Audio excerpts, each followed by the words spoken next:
Bonjour et bienvenue dans le Fil d'Actu, l'émission qui donne du sens à l'information. L'État va-t-il brader les aéroports d'Île-de-France au plus offrant ? Présenté par le gouvernement, ce projet devrait être validé par l'Assemblée nationale dans les prochains jours. Un projet qui pose de graves questions au regard des intérêts stratégiques et économiques de notre pays et qui lève le voile sur de graves conflits d'intérêts au sommet de l'État. Paris-Orly, Roissy-Charles de Gaulle, plus de 100 millions de passagers par an.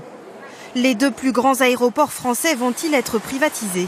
C'est pas une privatisation puisque vous le savez, l'État conservera à peu près 20%, que dans 70 ans, il y a un retour dans l'État. Donc ça n'est pas une privatisation, il ne faut pas raconter n'importe quoi.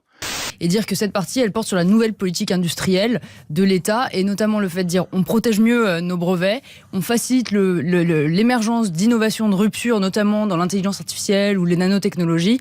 Et pour ça, on passe par la privatisation d'Aéroports de Paris. Les résultats d'ADP chez Aéroports de Paris sont tombés hier soir, un bénéfice net en forte hausse, plus 27% à 205 millions d'euros.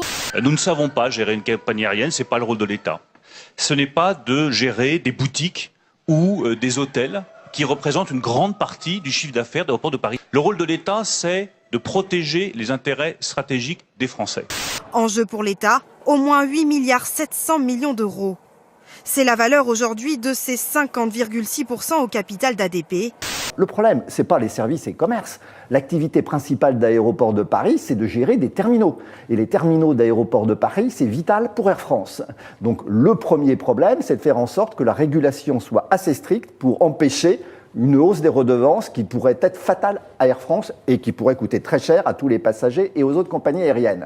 Le 6 mars, une commission de l'Assemblée nationale donnait son feu vert pour une durée de 70 ans à la cession par l'État d'ADP, l'entreprise en charge de l'exploitation des aéroports franciliens, notamment ceux d'Orly et Roissy-Charles de Gaulle. Un projet rejeté par le Sénat, mais qui devrait, sans surprise, être adopté par une assemblée largement dominée par le parti présidentiel. Pourtant, il n'est pas sans poser problème. ADP, première société aéroportuaire au monde, contrôle l'ensemble des aéroports civils d'Île-de-France. Elle a sous sa responsabilité 80% du trafic aérien en provenance de l'étranger, ce qui signifie qu'elle contrôle, de fait, la principale frontière de notre pays. Dès lors, en transférer la gestion à une firme privée revient à octroyer à cette firme un pouvoir politique majeur au détriment de la nation.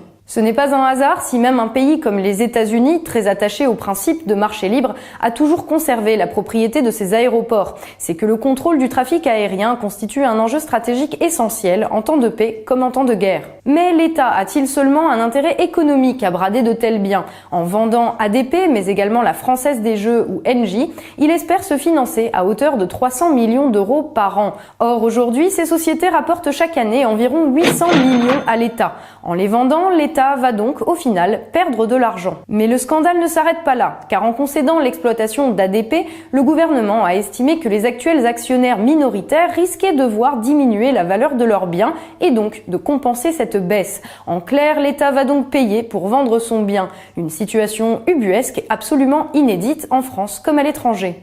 De même, en temps normal, quand un État décide de concéder l'exploitation d'un bien national à une firme privée, il en récupère gratuitement la gestion au terme de la concession.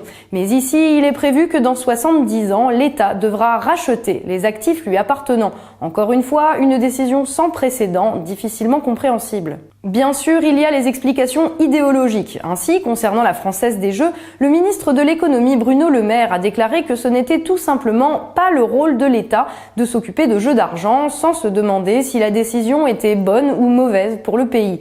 Mais à regarder certains faits, on ne peut s'empêcher d'émettre des soupçons sur ce qui motive réellement ce projet.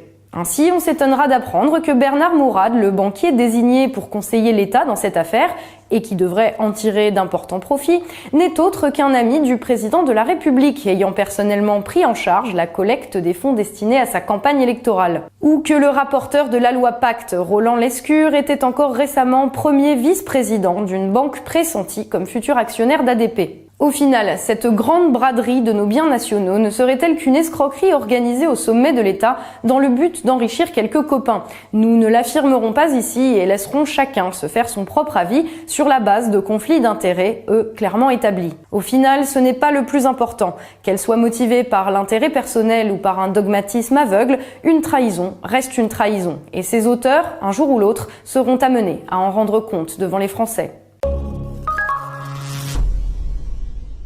Merci d'avoir suivi cette édition du Fil d'actu. N'hésitez pas à partager cette vidéo autour de vous et à soutenir notre travail via la page Tipeee. On se retrouve très bientôt pour un nouveau numéro du Fil d'actu, l'émission qui donne du sens à l'information.